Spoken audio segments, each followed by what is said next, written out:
विराजमान करते हैं कि भगवान गणेश जी आप आइए, विराजिए, हमारे इस काम में कोई कमी ना हो। गणेश जी की पूजा करते हैं तो गणेश जी को सब घरों में, जब गणेश जी का पाठा लगाते हैं शादियों में, तो घी की धार चढ़ाते हैं। क्यों चढ़ाते हैं भाई? घी ढोलने का क्या मतलब है? घी ढोलता है तो अपशकुन मानते हैं, तेल ढोलता है तो अच्छा मानते हैं। तो घी ढोलते क्यों है? कि गणेश जी के चरणों में लक्ष्मी जी आवे, उनके साथ रिद्धि सिद्धि आवे, और शादी ब्याह कोई भी मंगल काम हम करते हैं उसमें जो खर्चा होता है तो अनाप शनाप खर्चा हो जाता है। भगवान के हम भोग लगाते हैं, मेहमानों को जिमाते हैं, तो उस जिमाने में घी का खूब प्रयोग होता है। तेल तो कम खाते थे पहले घी ज्यादा होता था। सबके घरों में गायें होती थी, गौ सेवा होती थी। अब तेल तो ये कलयुग में कुछ ज्यादा प्रयोग में आने लग गया। तो घी डालने से हर कार्य पवित्र, खाने की वस्तु में गाय के दूध से बनने वाला घी है। घी शुद्ध होता है, अच्छा होता है, स्वास्थ्य के लिए पुष्टिकारक होता है। तो सबसे पहले गणेश जी का पूजन करके घी की धार उनके ऊपर चढ़ा देते हैं कि हमारे हाथ से ये घी धुल जाए तो भी इसका कोई अपशकुन ना हो, क्योंकि घी धुलने से शकुन खराब हो जाता है। तो हम कोई भी काम करें, भोजन बनाएं, जिमाएं कहीं भी, तो उसमें घी धुल जाए तो भी कोई आपत्ति, मन में कोई शंका उत्पन्न नहीं होती। इसलिए गणेश जी का फोटो लगाते हैं, गणेश जी का पाठा घर में लगाते हैं शादी ब्याह में, तो उस पर घी की धार चढ़ाते हैं। तो उससे भगवान प्रसन्न होते हैं और सब प्रकार से भंडार परिपूर्ण होता है। इस कथा में भी भगवान गणेश जी विराजे, सबके मन में गणेश जी विराजे और सबका मंगल करें। अब इस शिव पुराण की कथा में प्रवेश से पहले 2 मिनट महादेव को सभी लोग हाथ जोड़ करके ओम नमः शिवाय का कीर्तन करें, केवल 2 मिनट। ओम नमः शिवाय, ओम नमः शिवाय, हर हर भोले।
ओम नमः शिवाय, भज भज भोले नमः शिवाय।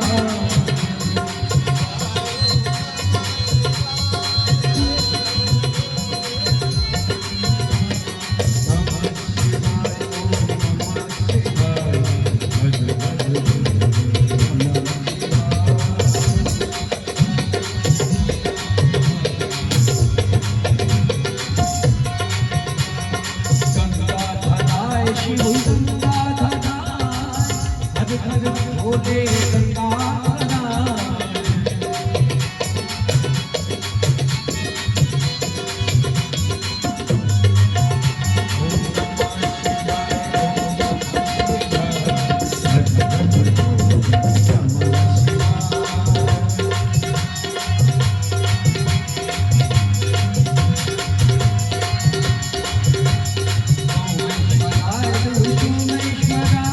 भज भज भोले सोमेश्वरा।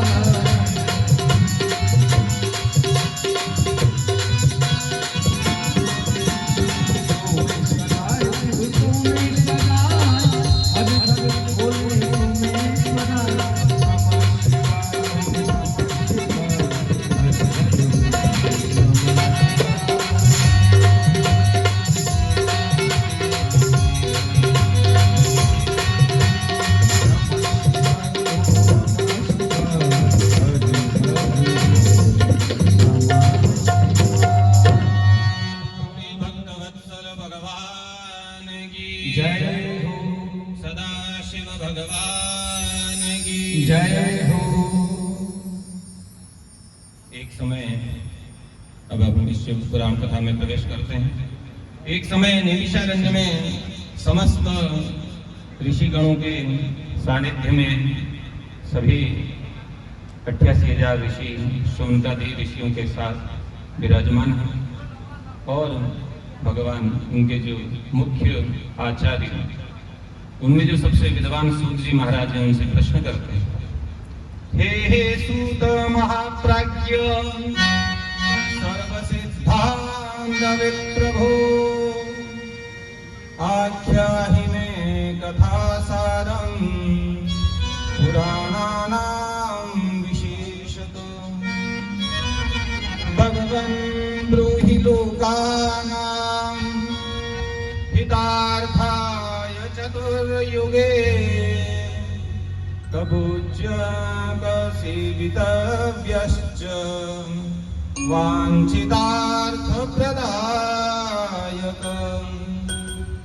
शौनकादि समस्त ऋषि सूत जी महाराज से प्रश्न करते हैं कि कलयुग में सभी प्राणी दुखी होंगे।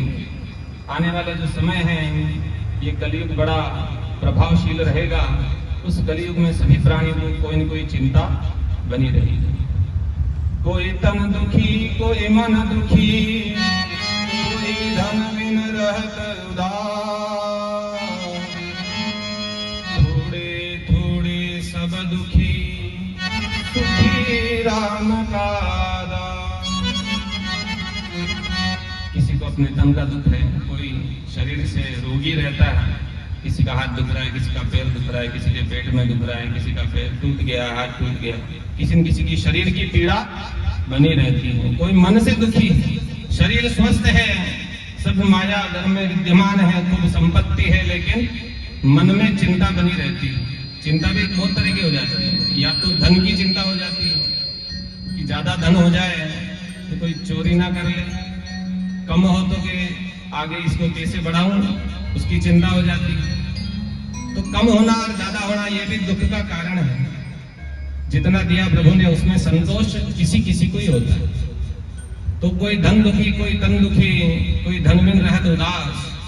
और जो भगवान का नाम लेता है, जो केवल ठाकुर जी की शरण में विराजमान होकर के केवल सब व्यवस्था ठाकुर जी को छोड़ देता है, ठाकुर जी को सौंप देता है, उसके लिए जीवन में कोई कष्ट नहीं होता। लेकिन ये कलयुग है, कलयुग में विभिन्न प्रकार की समस्याएं सबके जीवन में बनी रहती हैं। तो ऋषिगणों ने पूर्व काल में बहुत पहले हम तो जब पैदा भी नहीं हुए तब ऋषिगण हुए थे। जो संसार में जो प्रारंभ हुआ सृष्टि का, सबसे पहले संत ऋषियों से सृष्टि चली है। उन्होंने उस समय में चिंतन कर लिया कि आने वाले समय में ऐसी ऐसी व्यवस्थाएं होंगी, ऐसा कलयुग का प्रभाव रहेगा, ऐसा लोगों में भावनाएं स्वार्थ की बढ़ जाएगी, लोगों की चिंताएं बढ़ जाएगी, तो सभी लोग चिंता से ग्रस्त हो जाएंगे। इस चिंता के निवारण के लिए कलयुग में लोगों को क्या उपाय करना चाहिए? ऋषिगण चिंता क्यों करते हैं? क्योंकि वो हमारे माता पिता हैं। हर व्यक्ति का जो वंश का प्रवर्तक है, हमारे जो कुल के पूर्वज हैं, वो कोई न कोई ऋषि रहे। हम कोई भी पूजन पाठ करते हैं, उसमें अपना गोत्र बोलते हैं, गोत्र में हमेशा किसी ऋषि का नाम लिया जाता है। तो ऋषि हमारे माता पिता हैं, हमारे पूर्वज हैं। त्वमेव माताश्च पिता त्वमेव, ये ऋषिगण जो हमारे माता पिता, हमारे पूर्वज हैं, अपने संतान, आने वाली जो पीढ़ी है उसकी चिंता करते हैं। आप भी अपने बच्चों के लिए सोचते हो कि हमारे बच्चे कल क्या करेंगे, आज ही व्यवस्था जमा लेते हैं। बच्चे बड़े होकर के पढ़ने जाएंगे तो इनकी स्कूल की व्यवस्था करनी है, शादी करनी है, बच्चों के लिए मकान बनाना है, घर बनाना है, सब प्रकार से चिंता करते हैं। लेकिन ऋषिगण जो चिंता करते हैं वो केवल इस बात की करते हैं कि हम उनको प्रभु के मार्ग पर कैसे ले जाएं, धर्म के मार्ग से कैसे अपनी संतानों को जोड़ें, कैसे इनमें संस्कार उत्पन्न हो, इसके लिए ऋषिगण चिंतन करते हैं। क्योंकि कलयुग में लोगों में लोभ बढ़ जाएगा, सब लोग स्वार्थी हो जाएंगे, अपना ही सोचेंगे, अपने से भाई कोई हो सका उसके बारे में भी कोई नहीं सोचता है। कोई कोई बिरला ही होता है जो अपने भाई का, परिवार का, कुटुंब का, सबका लाभ सोच करके अपने काम को करता है। कोई भी हम काम करते हैं तो सबसे पहले ये देखते हैं इसमें हमारा कितना फायदा होगा, दूसरों के फायदे के लिए कोई नहीं करता। और कपट बढ़ गया है लोगों में, काम, मद, मोह सब बढ़ता जा रहा है, क्योंकि लोभ पाप का मूल है। जिसमें लोभ आ जाता है कोई काम करते समय, उस कार्य में पाप होने की संभावना बढ़ जाती है। इसीलिए सभी कलयुग में दुखी होंगे। तब ऋषिगणों ने सूत जी महाराज, सूत जी जो उनसे उम्र में बहुत छोटे हैं, ऐसा नहीं कि बहुत उम्र दराज है, 80 साल के, 100 साल के, ऐसा नहीं। सूत जी उनमें सबसे विद्वान हैं, वेद व्यास जी के कृपा पात्र शिष्य हैं। उन्होंने सब प्रकार से पुराणों का, शास्त्रों का अध्ययन किया, सब ज्ञान अर्जित किया। इसलिए सब उनको प्रणाम करते हैं कि आप हम सब में सबसे विद्वान हैं, सबसे श्रेष्ठ हैं, इसलिए आप हमारी शंका का समाधान करिए। और आप कथा मृत रसास्वाद कुशलः, किसी भी प्रकार की कथा, किसी भी प्रसंग को कहने में, अमृत का पान कराने में आप सबसे कुशल हैं, अच्छे वक्ता हैं, सब पुराणों के आप ज्ञानी हैं। तब सब ऋषिगण आप उनसे प्रार्थना करते हैं कि आप हमें निर्मल चित्त के साधन रूप शिव की परम तत्व की प्राप्ति का, समस्त जगत के कल्याण का कोई उपाय बतलाइए कि जिससे सब प्रकार से कल्याण हो। सूत जी महाराज कहने लगे कि ऋषिगणों, आप सब धन्य हैं, क्योंकि ये जो प्रश्न आपने पूछा है बड़ा ही कल्याणकारी है। ऋषियों ने अपने स्वार्थ के वशीभूत होकर कोई प्रश्न नहीं किया। उन्होंने समस्त जगत के कल्याण के लिए, आने वाले कलयुग में जो पाप बढ़ जाएगा उसके निवारण के लिए, लोगों को धर्म के मार्ग पर लाने के लिए सूत जी महाराज से प्रश्न किया। तब सूत जी ने उनसे कहा कि ये जो शिव पुराण है, इसका जो महात्म्य है वो अत्यंत दुर्लभ है, जिसके स्मरण से, सुनने मात्र से चित्त के सारे विकार नष्ट हो जाते हैं, मन मल से रहित हो जाता है, मन पाप से रहित हो जाता है। और जिसका मन निर्मल हो जाए, मन शुद्ध हो जाए, चित्त में कोई विकार ना रहे, उसको ठाकुर जी, शिव जी, सदाशिव भगवान की कृपा अवश्य मिलती है। तुलसीदास जी क्या कहते हैं? निर्मल मन जन सो मोहि पावा, मोहि कपट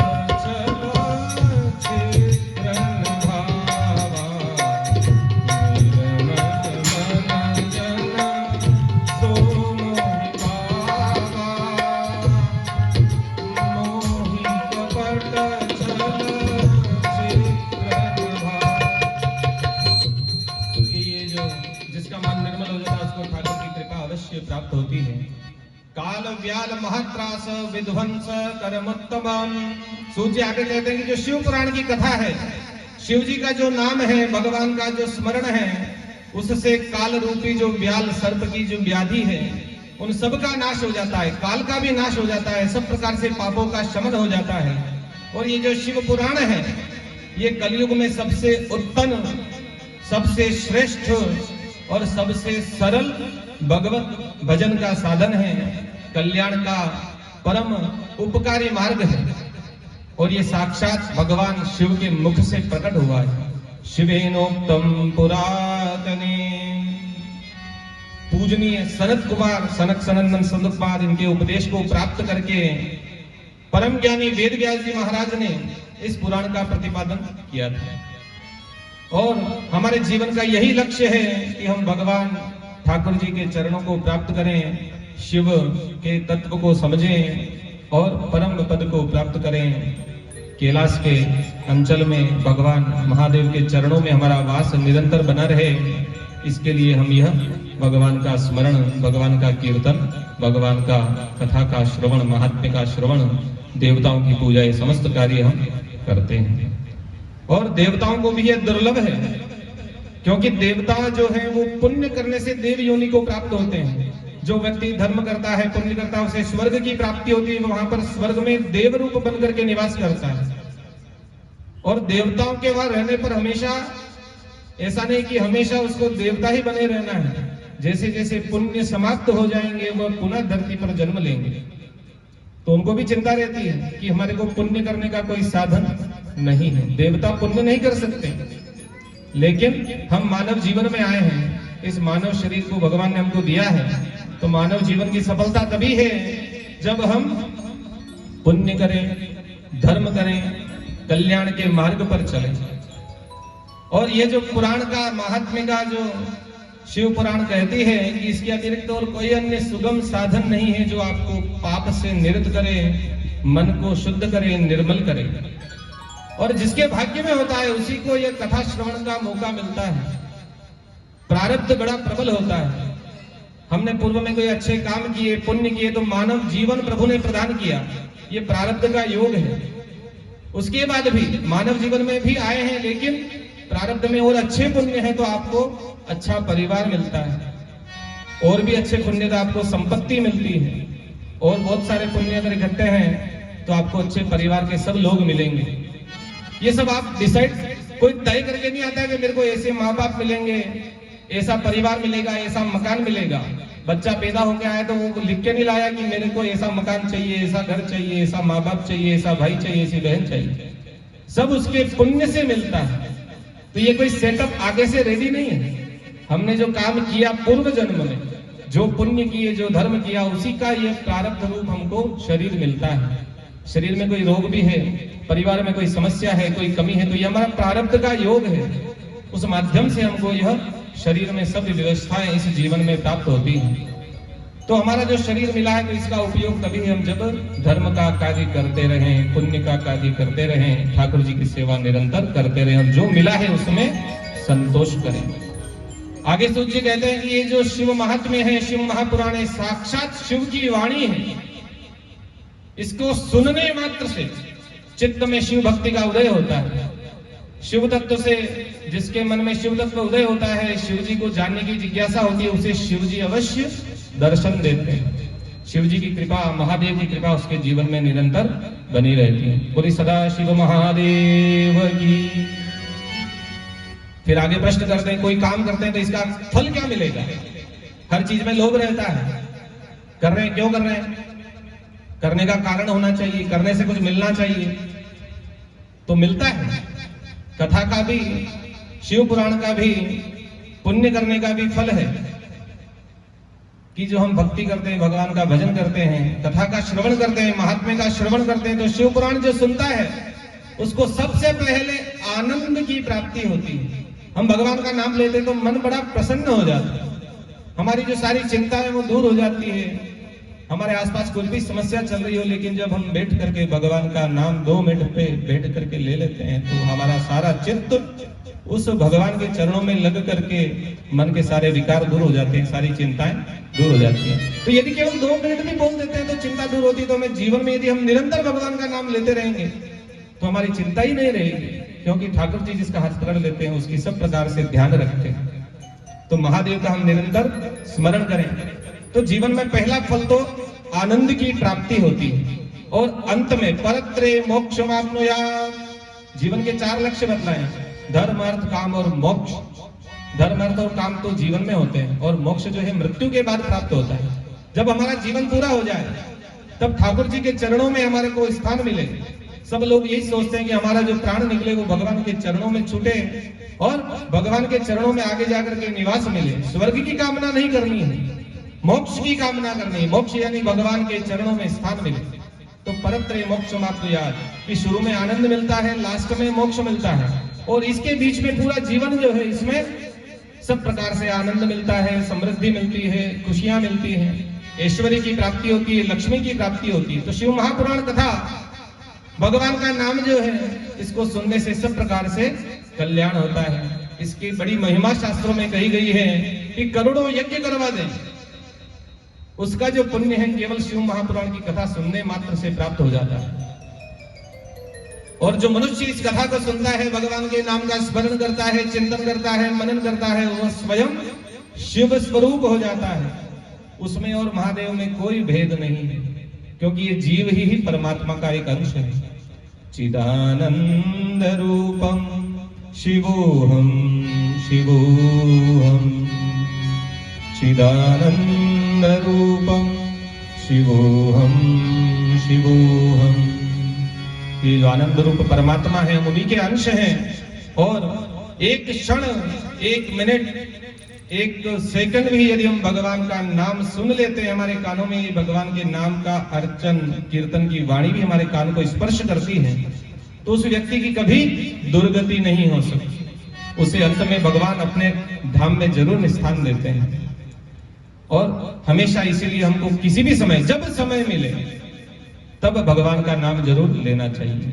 एक घड़ी आधी घड़ी आधी में पुनिया। भगवान कहते हैं, ठाकुर जी जितने शास्त्र के, जितने पुराणों में ऋषिगणों में सब यही बात कहते आए, ठेठ से आज से नहीं, पुराणोत्तम काल से चलती आई है कि जितना समय मिल जाए, 24 घंटे नहीं ले सकते, लेकिन कोई भी काम करो पहले भगवान को याद कर लो, तो वो जो काम है वो भगवान की सेवा बन जाएगा और उस काम का जो फल है वह आपके लिए कभी नुकसान नहीं देगा। और जो भगवान का नाम लेके कोई काम करेंगे तो उसमें कभी आपसे गलत काम नहीं होगा, पाप नहीं होगा, वह पुण्य की श्रेणी में आ जाएगा और व्यक्ति अपने आप धर्म के मार्ग पर चलेगा। और जो भी इस कथा को, शिव महापुराण को सुनते हैं, वो भव सागर से तर हो जाते हैं, पार हो जाते हैं। तो समस्त प्रकार के जितने दान शास्त्रों में बताए गए कि ये दान करने से ये फल मिलता है, ये दान करने से ऐसा होता है, ये दान करने से ऐसा होता है, उनके एक लेश मात्र बराबर भी शिव पुराण का कथा का महात्म्य नहीं है। करोड़ों प्रकार के दान हैं, उनसे भी बढ़कर के शिव महापुराण की कथा का महात्म्य है। जितने सारे यज्ञ शास्त्रों में बताए, वेदों में बताए, पुराणों में बतलाए, उनका जो फल मिलता है वह केवल शिव पुराण को सुनने से, केवल भगवान के एक महादेव के नाम के स्मरण से, बोलने मात्र से मिल जाता है। जैसे कोई रुई का ढेर पड़ा हुआ हो, उसमें एक छोटी सी चिंगारी लग जाए तो पूरा जो रुई का ढेर है 1 सेकंड में खत्म हो जाता है, भस्म हो जाता है। तो हमारा जो शरीर ये है, इसके अंदर बहुत पाप है। ये जितने भी पाप है ये रुई के ढेर के समान है। इसमें केवल शिव नाम की एक छोटी सी चिंगारी यदि लगा देंगे तो हमारे शरीर के जितने भी पाप हैं वो अवश्य भस्म हो जाएंगे। और ये कथा जो है अमृत है, देवताओं को भी दुर्लभ है। देवताओं ने जब मंथन किया समुद्र का, उसमें जो अमृत निकला उससे वो पान करके अमर हुए। लेकिन जो शिव पुराण का स्मरण करता है, श्रवण करता है, वह साक्षात देवताओं के स्थान को प्राप्त करता है, उसका शरीर भी अमृतमय हो जाता है। इसलिए शास्त्र कहते हैं सदा सेव्या सदा सेव्या सदा सेव्या विशेषतः एतत् शिव पुराणस्य कथा परम पावनी। सदा सेव्या, निरंतर भजन करो, निरंतर भजन करो, निरंतर भजन करो, अभ्यास करते रहो, करते रहो, करते रहो। ऐसा नहीं माला आज फेर ली भगवान अभी 1 मिनट में प्रकट हो जाएंगे, ऐसा कभी कभी होता है। और ये कलयुग है। सतयुग में इतने देवताओं ने तपस्या की थी, ऋषियों ने तपस्या करी हजारों हजार साल तक, तब ठाकुर जी प्रसन्न हुए। और ये तो कलयुग है। तो जितना हम भगवान का नाम लेंगे हमारा मन निर्मल होगा, चित्त विकार से रहित होगा और हम भगवान के उतना नजदीक पहुंच जाएंगे।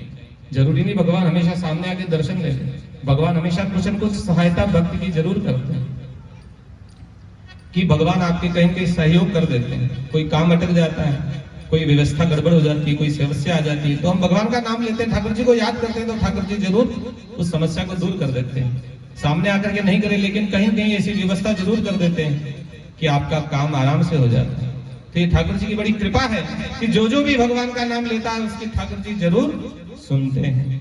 तो ये परम आनंद करने वाली कथा है और इसके जो फल का प्रभाव है उसका वर्णन करने में देवता भी असमर्थ है, क्योंकि श्रवण मात्र से भगवान शिव उसके हृदय में निवास करते हैं। और इस कथा का जो महात्म्य है उसका वर्णन कितने ही लेखनी से लिख लिया जाए तो भी वर्णन नहीं किया जा सकता है। असित गिरि समस्या कज्जलम सिंधु पात्रे सुरतरुवर शाखा लेखनी पत्र मुर्वी लिखति यदि गृहीत्वा शारदा सर्वकालम् तदपि तव गुणानामीश पारं नयाति। कि सातों जो समुद्र पृथ्वी पर इनकी स्याही बना करके सारे जितने संसार में वृक्ष हैं उनकी लेखनी उनका पेन कलम बना देवे और उससे भी भगवान के इस महात्म्य का वर्णन करें तो भी कम पड़ता है। इतनी ठाकुर जी के नाम की महिमा है, महादेव के नाम की इतनी महिमा है, शिव पुराण की इतनी महिमा है। राम अनंत अनंत गुणा अमित कथा विस्तार सुमिया चर जुन मानहीय जिनके विमल विचार। जिनका मन निर्मल होता है उनके ही मन में शिव जी का वास होता है। जो शिव पुराण की कथा को सुनता है वो अवश्य ही शिव तत्व को प्राप्त करता है। और आगे इस प्रकार शिव जी उन समस्त सूत जी महाराज उन समस्त शौनकादि ऋषियों को शिव पुराण का महात्म्य कहते हैं। और आज इसी प्रसंग में जैसे उन्होंने सब ऋषि गणों को कथा सुनाई, आज भाग्य से प्रारब्ध के योग से आप लोगों का जो पुण्य है उसके प्रताप से, आपके बड़ों ने जो पुण्य किया है उसके पुण्य प्रताप से और बावड़ी के बालाजी, हनुमान जी महाराज, महादेव, चार भुजा जी, सब ठाकुर जी के आशीर्वाद से यहाँ पर इस गांव में ये कथा का आयोजन हो रहा है। तो जिस प्रकार सूर्य जी ने ऋषियों को कथा कही, मेरा भी सौभाग्य बना कि मैं इस व्यासपीठ पर बैठ करके आप सबको इस कथा अमृत का पान करवा रहा हूँ। तो मैंने भी कोई पुण्य किए होंगे जीवन में, तो भगवान ने मुझे ये आशीर्वाद दिया कि मैं आप सबको ठाकुर जी का नाम सुनाऊं। और आपके भी बड़े पुण्य हैं कि आप इस कथा में विराजमान हैं और भगवान महादेव को स्मरण कर रहे हैं। बोले सदा शिव महादेव की जय।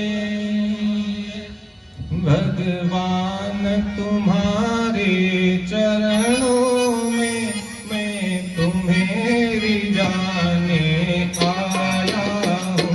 भगवान तुम्हारे चरणों में मेरी जाने आया हूँ। भगवान तुम्हारे चरणों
देखो सेवा में कोई वस्तु नहीं, फिर भी मेरा साहस देखो।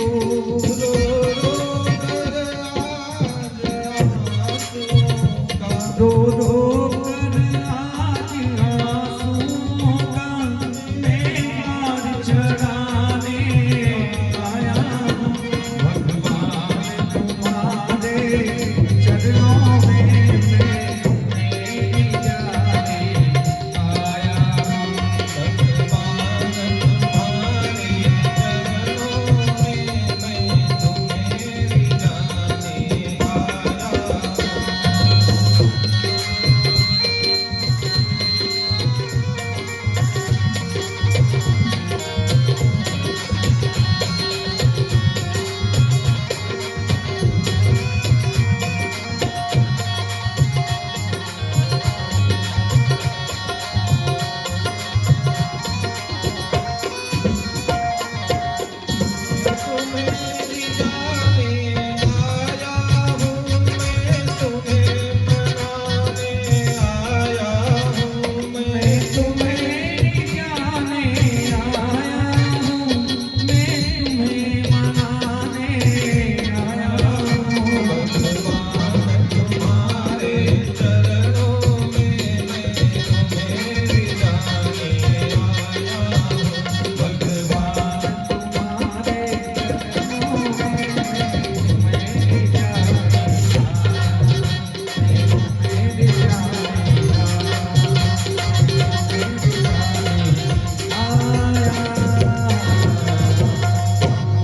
श्री सदाशिव भगवान की जय। धर्म क्षेत्रे महाक्षेत्रे गंगा कालिंदी संगमे प्रजागे परमे पुण्ये ब्रह्मलोकस्य वर्त्मनि।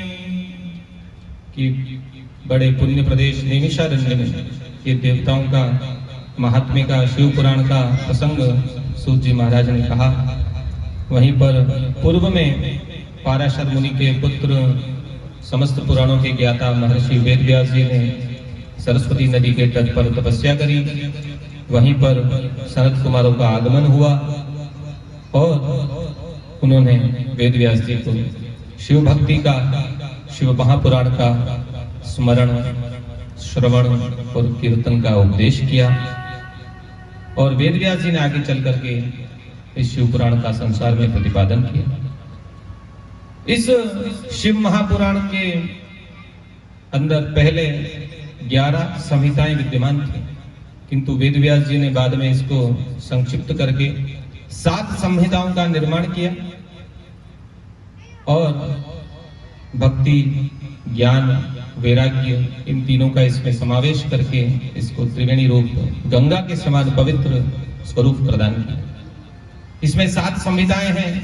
पहली है विद्वेश्वर संहिता, दूसरी है रुद्र संहिता, तीसरी है शतरुद्र संहिता, चौथी का नाम कोटि रुद्र संहिता, 5वीं है उमा संहिता, 6ठी कैलाश संहिता और 7वीं का नाम वायवीय संहिता। इसमें कुल मिलाकर के 24,000 श्लोक शिव पुराण में वेदव्यास जी ने बतलाए।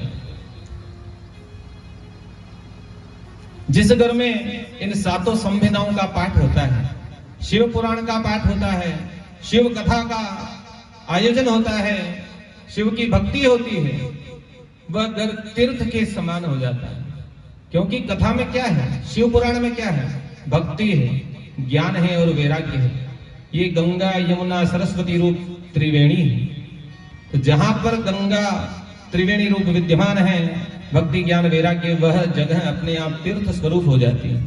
तो आज आपका जो ये गांव है, इसमें ये कथा हो रही है, ठाकुर जी के चरणों में हम विराजमान हैं, सब लोग भक्तिमय वातावरण में बैठे हैं। भक्ति यहाँ पर है, व्यासपीठ पर ज्ञान रूप ये पुराण का स्थान है।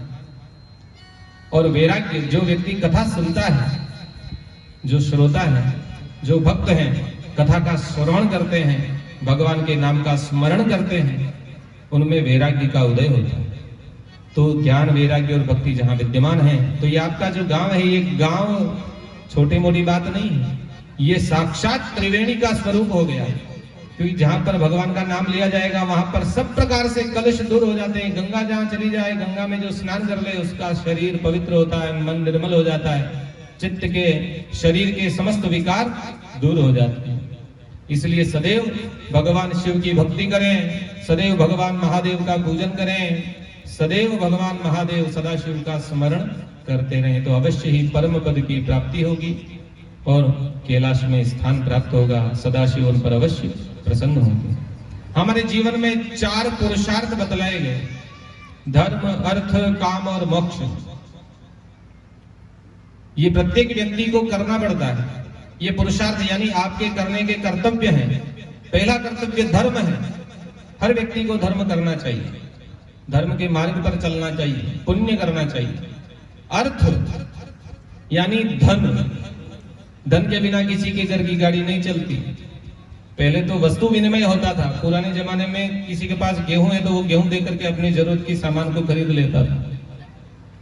कोई कपड़ा बनाता था तो वो कपड़ा दे करके दूसरी जरूरत की चीजें ले लेता था। जिसके पास जो जो हुनर था, जो जो वस्तु प्राप्त थी, उसको दूसरे से लेन देन करके, चीज की अदला बदली करके वस्तु विनिमय से व्यापार होता था। तो वहां पर लोभ भी कम होता था, स्वार्थ कम होता था। लेकिन जब से नोट बन गए, सिक्के बन गए, मुद्राएं बन गई, तब से सब इकट्ठा करने लग गए। पहले तो सामग्री थी, देने और लेने में ही चलती थी। अब धन तो जितना आ रहा है आने दो आने दो आने दो, घर की तिजोरी में ताला लगा के सब जमा करते जाते हैं। निकालने में बड़ा जोर आता है। तो धर्म, अर्थ, तो अर्थ इतना कमाना चाहिए जिससे परिवार की गाड़ी आराम से चले, और जो ठाकुर जी दे रहे हैं उसमें सब व्यवस्था अपने आप हो जाती है। और धन का लोभ किसी का कम नहीं हो जाता। 99 का चक्कर है, 100 किसी के पूरे नहीं हुए। बड़े बड़े राजा महाराजा इस भूमि पर आए और चले गए, आज केवल उनका नाम सुनते हैं। कोई संपत्ति उनकी आज देखने को मिलती हो तो बधाई। तो जो हम हमारे प्रारब्ध से हमारे को मिला है, उसमें हम अपने धर्म के मार्ग पर चल करके कुछ वस्तु जोड़ सकते हैं, कुछ अधिक बढ़ा सकते हैं, लेकिन उसमें भी लोभ नहीं करना चाहिए। अर्थ कमाने के लिए किसी दूसरे जीव को कष्ट हो और उससे आप धन कमाएं, वह जीविका परिवार में कहीं न कहीं तनाव का कारण बनती है। जो पैसा घर में हम लाते हैं, यदि धर्म के मार्ग पर चलते हुए हमने कमाया है, सतमार्ग पर चलते हुए कमाया है, तो हमारे बच्चों का भी उससे कल्याण होगा, परिवार का कल्याण होगा, बुद्धि सतमार्ग पर चलती रहेगी। अन्यथा जो धन गलत रास्ते से कमाया जाता है, उससे बुद्धि भ्रष्ट हो जाती है, फिर परिवार में तनाव हो जाता है, बच्चे गलत रास्ते पर चले जाते हैं। और आपने भले 100 कमाए, 1000 कमाए, लाख कमाए, करोड़ कमाए, उनका कोई मतलब नहीं निकलता यदि आपके घर वाले, आपके परिवार के, आपके बच्चे आपके कहने में नहीं है, तो वो धन का दोष बनता है। इसलिए धन इस ढंग से कमाना चाहिए कि उससे किसी जीव को कष्ट ना हो और हमारी आजीविका चलती रहे, धर्म का कोई विलोप उसमें ना हो।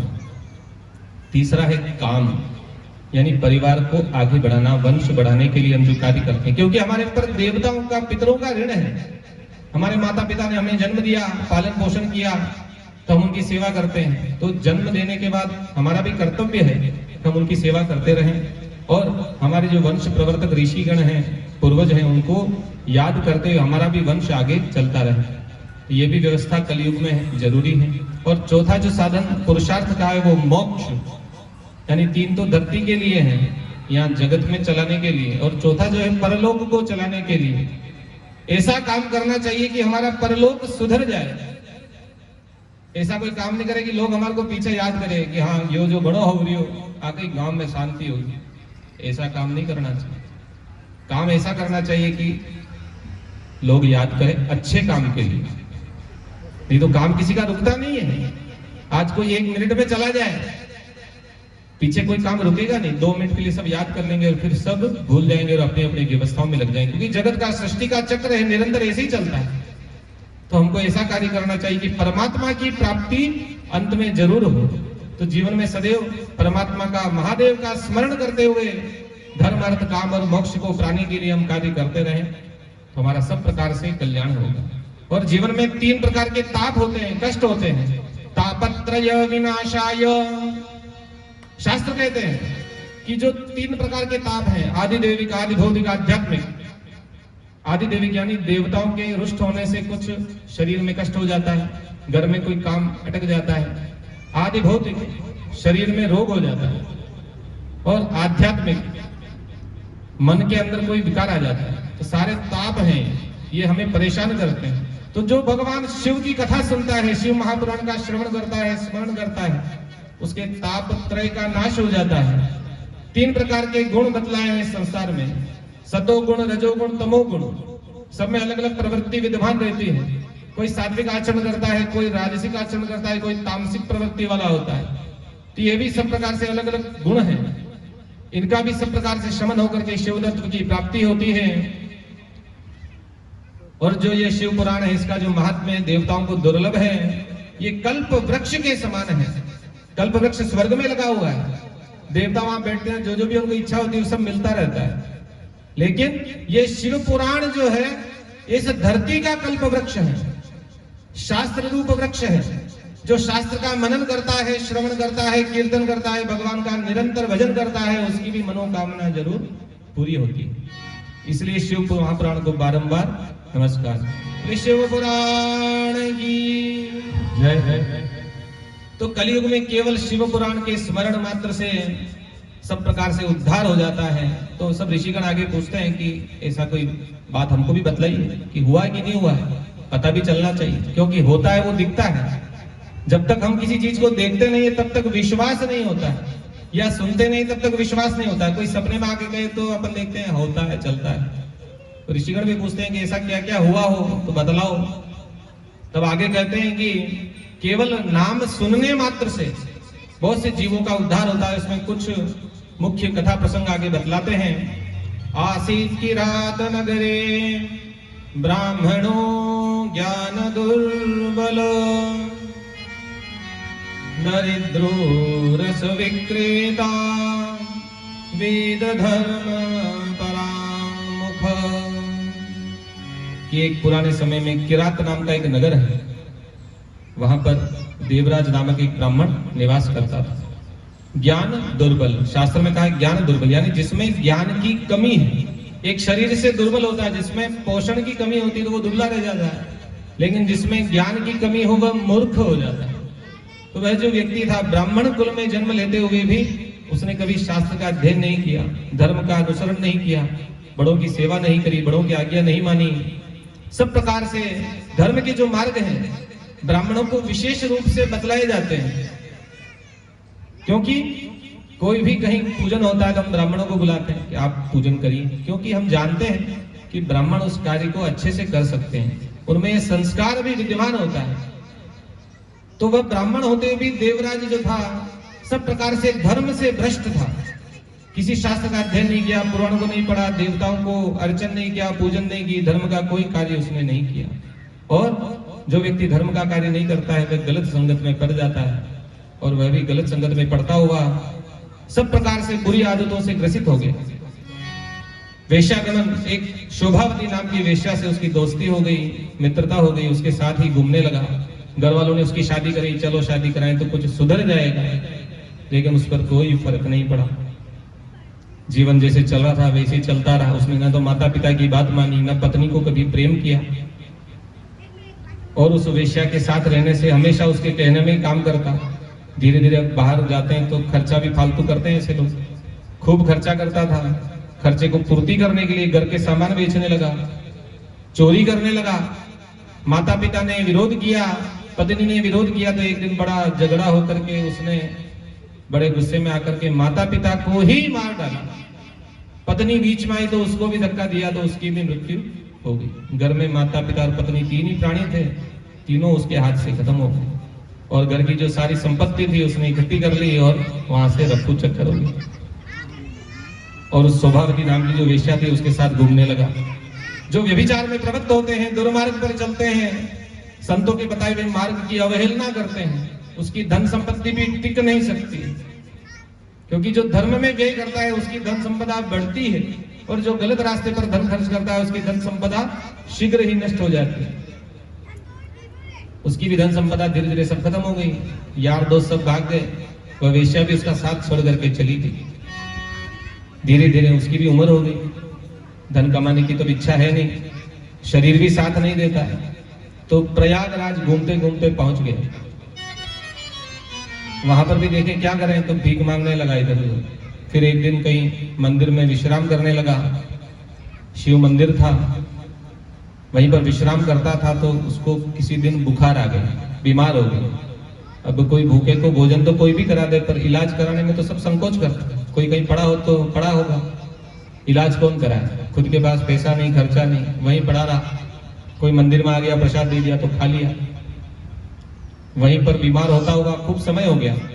सौभाग्य से उसके प्रारब्ध में कोई पुण्य ऐसा उसने किया कि उसका जो भाग्य वहां उदय हुआ, और उस मंदिर में शिव महापुराण कथा का आयोजन होने लगा।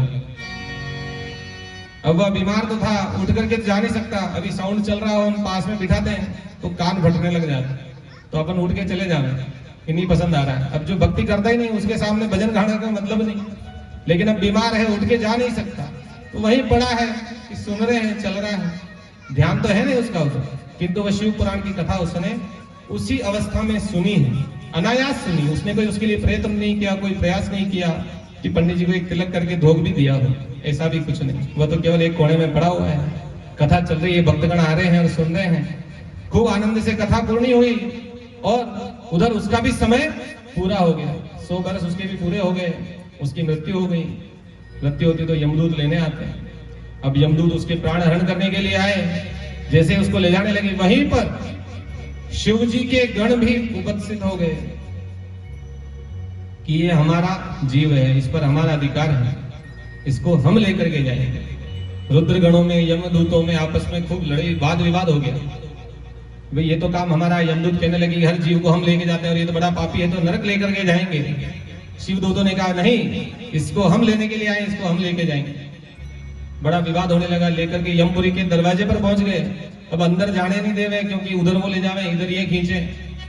यमराज को अंदर सुनाई दिया कि बड़ा झगड़ा हो रहा बाहर। यमराज बाहर आए, धर्मराज जी बोले क्या बात है, कि बोले कि ये ऐसा व्यक्ति है, बहुत पाप किए, माता पिता को इसने वध कर दिया, घर की सारी संपत्ति बेच खा गया, धर्म का एक कार्य नहीं किया, पुण्य नहीं किया, तो इसको तो सजा मिलने के लिए नरक ले जाना ही पड़ेगा। तब धर्मराज जी तो सब अंतर्यामी, उन्होंने आंखें बंद करी और सारा वृतांत जान लिया और हाथ जोड़ करके उस जीव को प्रणाम किया है। ये शिव पुराण की महिमा है, केवल नाम उसने सुना, धर्मराज ने उस जीव को प्रणाम किया और यमदूतों से कहा कि तुम रुको, मैं स्वयं इसे लेकर के कैलाश छोड़ने जाऊंगा। और स्वयं उन शिव के गणों के साथ उस जीव को लेकर के भगवान शिव के चरणों में निवेदन किया कि ये आपका बालक है, आपका भक्त है, और इस प्रकार से उस जीव का कल्याण हो। भगवान शिव ने उसे अपने चरणों में स्थान दिया है। कि धन्य शिव पुराणस्य कथा परम पावनी, यस्या श्रवण मात्रेण पापियान विमुक्ति भाव। कि उसने केवल अनायास वहां पर बुखार की अवस्था में बिना किसी प्रयास के उस कथा को सुनी है, उसके कानों में जो अमृत गिला, उस अमृत के श्रवण से मात्र से शिव जी के सानिध्य की प्राप्ति हुई, सदाशिव महादेव उस पर प्रसन्न हुए। तो इस प्रकार से जो भी भगवान का नाम अनायास भी यदि हमारे कान में पड़ जाए, आप तो यहाँ बैठे हैं थे घर से सुनने के लिए आए, लेकिन ये माइक लगे हुए आजकल तो खूब व्यवस्था अच्छी है, तो सबके घर में, जिसके भी घर में कान में भी आवाज जा रही है, उसका भी जरूर कल्याण होगा। भागवत में बताते हैं कि धुंधुकारी की मुक्ति हुई थी, तो वो भी ऐसे ही हुई। धुंधुकारी को भी भगवान की कथा उनके भाई ने सुनाई, भगवान का नाम सुनाया, उससे उनको परम पद की प्राप्ति हुई, साक्षात उनको वैकुंठ से लेने के लिए विमान उपस्थित हुआ। कथा सुधापानम प्रत्यक्षम मुक्तिदायकम, की कथा रूप अमृत जो है एक केवल मुक्ति देता है और सब प्रकार से आनंद अवश्य प्रदान करता है। और भी इसके बारे में आगे एक और कथा भी कहते हैं कि समुद्र निकटे देशे ग्रामो बाष्कल संज्ञक वसंती यत्र पापिष्ठा वेद धर्मोर्जिता नरा। इस समुद्र के तट पर किसी समय में बाष्कल नाम का एक नगर था। उस पर जितने भी व्यक्ति रहते थे वो सब बड़े ही दुर्जन स्वभाव के थे। पूरा का पूरा गांव, पहले तो बताया देवराज की कथा, वहां पर केवल एक ब्राह्मण जो था वो धर्म से विमुख था, लेकिन इस गांव में तो सारे के सारे लोग एक जैसे, कोई धार्मिक नहीं, कोई भगवान का नाम लेने वाला नहीं, कोई सदाचार वाला नहीं, सब विपरीत कार्य करने वाले। अभी कोई बीड़ी पीता हो तो वो बीड़ी पीने वाले के पास जाके बैठ जाए, ऐसा ही होता है ना। जो गलत संगत वाले ना फटाफट दोस्ती हो जाती। तो ऐसे गांव बन गया धीरे धीरे, एक आया, दो आए, चार, पूरा गांव ऐसा हो गया जहां पर सारे के सारे दुर्जन, सारे के सारे व्यभिचारी, औरतों और उनके बच्चे, उनकी पत्नियां, कोई भी धर्म ध्यान में किसी की कोई रुचि नहीं। पापिष्ठा वेद धर्मोचिता नरा, सब प्रकार से जितने भी इस दुनिया में पाप है वो सब वो करते थे। जीवों को मारना, सताना, लोगों को पीड़ा पहुंचाना, लूटना, डकैती करना, चोरी करना, झूठ बोलना, सारे जितने भी पाप है वो सब उस गांव वाले व्यक्ति करते थे। उसी गांव में चंद बिंदुक नाम का ब्राह्मण भी रहता था। वह भी वैसा का वैसे ही व्यभिचारी, पापी, धर्म से मुक्त, और उसकी पत्नी का नाम चंचुला। तो वहां पर कोई धर्म का तो कार्य है ही नहीं, सभी पापी ही पापी इकट्ठे, सभी लोभ के वशीभूत होकर के सब व्यभिचार में प्रवृत्त थे, पतन से भ्रष्ट हो गए। और उस बिंदुक का काल आया, बिंदुक की मृत्यु हो गई। उसे नरक में जो यातनाएं मिलनी थी वह नरक में यातना भोग करके वह विंध्य पर्वत पर एक पिशाच रूप में जन्म लेता है। बिंदुक का समय पूरा हुआ, लेकिन उसकी जो पत्नी चंचुला है उसका समय कुछ शेष रहा।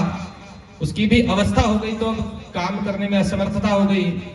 पापियों का धन तो नष्ट हो ही जाता है, कमाने की चिंता हो जाती है, फिर अब पेट तो चलाना ही है, और सब खर्चे नहीं हो तो भी खाने को तो रोटी सबको चाहिए।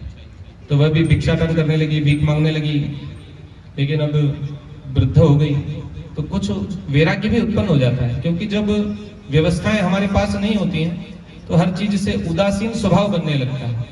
तो उसके मन में भी कुछ वैराग्य उत्पन्न हुआ, और जब धीरे धीरे बूढ़ी हुई तो तीर्थाटन करने लगी। इधर उधर घूमना ही अब काम रह गया, भीख मांगना और घूमना। घूमते घूमते गोकर्ण तीर्थ पर पहुंच गई। वहां पर किसी ब्राह्मण देवता के द्वारा शिव पुराण कथा का आयोजन चल रहा था। उस कथा में जाकर के वह भी बैठी। अनायास अकस्मात भाग्य से, प्रारब्ध से जो ब्राह्मण देवता कथा कह रहे थे, व्यास जी महाराज, उन्होंने वहां पर एक प्रसंग कहा कि जो व्यक्ति, जो स्त्री अपने पति को छोड़ करके अन्य पुरुष के साथ संबंध करती है, परस पुरुष गमन करती है, उसको नरक में लोहे के कीलों पर लटकाया जाता है। उसको नरक का जो पूरा वर्णन, उस प्रसंग का वर्णन वहां चल रहा था जब चंचुला वहां पहुंची है। तो उसने जब उस प्रसंग को सुना तो उसने कहा कि मैं तो जीवन भर ऐसा ही काम करती रही, अब मुझे नरक में ऐसी यातनाएं मिलेगी। तो वो आगे का परलोक का जो स्वरूप है उसके मन में स्मरण करके बड़ा दुख हो गया। दुखी हुई तो बड़ा चिंतन करने लगी, अब किसके पास जाऊं, इस दुख को कैसे दूर करूं, इस नरक से मुझे कौन तार सकता है। बोले ब्राह्मण देवता है, इन्होंने प्रवचन किया है, इन्हीं की शरण में जाऊं। ब्राह्मण देवता को जाकर के प्रणाम किया। त्वमेव मे गुरुर् ब्रह्मन् त्वं माता त्वं पितासि मे, कि हे प्रभु, हे ब्राह्मण देवता, मेरे तो कोई संबंधी बचे नहीं संसार में, पति मेरा शांत हो गया, मृत्यु को प्राप्त हो गया, संबंधी कोई है नहीं, आप ही मेरे माता पिता के समान हैं, ब्राह्मण हैं, तो आप मेरे गुरु बने और मुझे ऐसा कोई उपदेश करिए कि आपने जो ये प्रसंग कहा, मैंने जीवन में ऐसे ही खूब काम किए, खूब पाप किए हैं, तो मुझे ये नरक से मुक्ति कैसे मिलेगी। जीवन तो मेरा समाप्ति की ओर जा रहा है, मेरे पास इतना समय भी नहीं है कि मैं और इतना धर्म करूं, पुण्य करूं, परोपकार करूं, यज्ञ कराऊं, इतनी मेरे पास संपत्ति नहीं। तब उन ब्राह्मण देवता ने उपदेश किया कि तुम चिंता मत करो, तुम महादेव की शरण में जाओ। ये शिव पुराण की कथा का फल है कि जो व्यक्ति शिव पुराण की कथा सुनता है उसके सारे पाप नष्ट हो जाते हैं। और शिव पुराण की कथा से तुम्हारे मन में वैराग्य की उत्पत्ति हुई है, तो ये महादेव की कथा तुम आगे भी और सुनो, उससे तुम्हारे मन में भक्ति आएगी, ज्ञान आएगा, उससे अवश्य तुमको पापों से मुक्ति मिलेगी। और तुमने चूंकि मन में प्रायश्चित कर लिया, प्रायश्चित समस्त पापों को धो देता है। हम पाप करके भी चोरी छाती चौड़ी करके घूमे कि नहीं मैं तो बिल्कुल सही हूं, तो गलत होता है। जो व्यक्ति अपने पाप को करने के बाद उसकी क्षमा मांग लेता है, प्रायश्चित कर लेता है, उसको प्रभु क्षमा कर देते हैं कि प्रभु बड़े भक्त वत्सल हैं, वह तो सब पर दया करते हैं, तो जो पापी हैं उन पर भी दया करते हैं, लेकिन उसके मन में क्षमा की भावना होनी चाहिए, प्रायश्चित का भाव होना चाहिए। और जो शिव पुराण की कथा सुनता है उसका चित्त निर्मल हो जाता है, शिव भक्ति की प्राप्ति होती है, स्वयं शिव रूप हो जाता है, और उस अमृतपान से स्वयं के साथ पूरे कुटुंब की भी मुक्ति होती है। कथा से कुल का भी उद्धार होता है। आप यहाँ कथा सुनते हो तो केवल आपका नहीं, माता पिता का, बच्चों का, परिवार के जितने सदस्य हैं इस गांव में जिनके जिनके कान में कथा सुनाई दे रही है उन सबका कल्याण अवश्य होगा। तो ब्राह्मण ने उस चंचुला को उद्धार करने के लिए शिव पुराण की कथा फिर से उसको सुनाई है। चंचुला ने पूरी श्रद्धा के साथ, विश्वास के साथ उस शिव पुराण का श्रवण किया और शिव भक्ति उसके मन में उदय हुई। भगवान को उसने खूब भजन किया और समय के अनुसार उसका भी शरीर छूट गया। शरीर छूटने पर शिवगण उसे लेने आए और जाकर के शिव को समर्पित किया कि आपकी भक्त है, आपके साथ इसको निवास कराइए। और उसका जो चित्त है वह पाप शमन होने से निर्मल हो गया और जो भगवान का भजन करता है स्वयं शिवरूप हो जाता है। जो स्त्री है देवी स्वरूप हो जाती है, तो वह भी देवी स्वरूपा हो गई। भगवती महादेव के साथ शक्ति का उसको दर्शन हुआ है कैलाश पर मृत्यु के बाद, और भगवान को देख करके बड़ा उसके मन में आनंद आया है। भगवान का जो स्वरूप है बड़ा ही निर्मल है, सब प्रकार के पापों का नाश करने वाला है। कर्पूर गौरम करुणावतारम संसार सारम भुजगेन्द्रहारम सदा वसंतम हृदयारविंदे भवं भवानी सहितं नमामि। भगवान का जो स्वरूप है बड़ा ही सुंदर है। उनकी जो कांति है श्वेत वर्ण की है, कर्पूर के समान उनका शरीर है। ऐसा जो स्वरूप भगवती उमा के साथ वह कैलाश पर विराजमान है। उस चंचुला ने उन भगवान शिव शक्ति का दर्शन किया है और पार्वती जी ने उसे आशीर्वाद देकर के अपनी सखी बना लिया। मृत्यु के बाद वह चंचुला पार्वती जी की सखी बनकर के वहीं कैलाश में निवास करने लगी। निरंतर पार्वती जी और महादेव की सेवा करने लगी। पार्वती जी उन पर बड़ी प्रसन्न रहती थी। तो जैसे सखी भाव होता है, मित्र एक दूसरे से अपनी बात करते हैं। समय निकलने पर चंचुला ने एक दिन पार्वती जी खूब स्तुति करी कि देवी भगवती आप हम पर प्रसन्न होइए, मुझ पर कृपा करिए, मैं आपकी आराधना करती हूँ और इस जीवन में मेरा सब प्रकार से कल्याण है। सानुकंपे शिवे मां दया कीजिए, सानुकंपे शिवे मां दया कीजिए, दोष मेरे जो है वो क्षमा कीजिए। सानुकंपे शिवे मां दया कीजिए, दोष मेरे जो है वो क्षमा कीजिए।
चंचुला ने सखी रूप में भगवती पार्वती जी की खूब स्तुति की।